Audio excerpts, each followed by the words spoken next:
إنما الصدقات للفقراء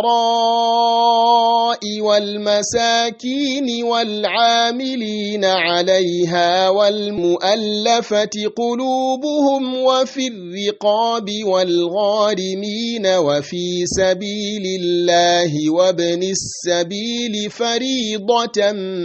من الله والله عليم حكيم.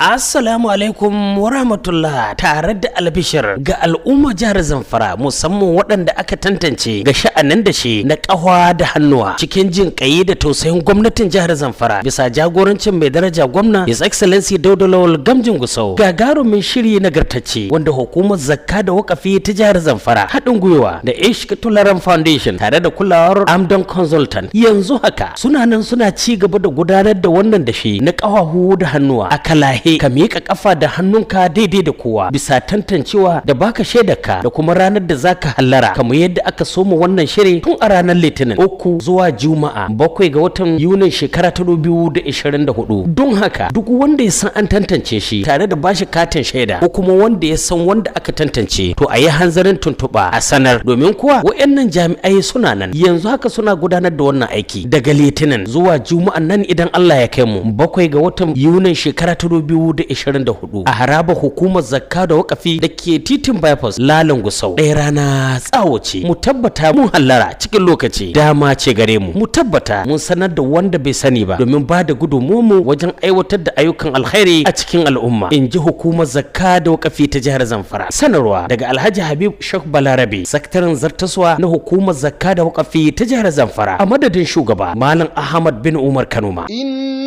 إنما الصدقات للفقراء والمساكين والعاملين عليها والمؤلفة قلوبهم وفي الرقاب والغارمين وفي سبيل الله وابن السبيل فريضة من الله والله عليم حكيم.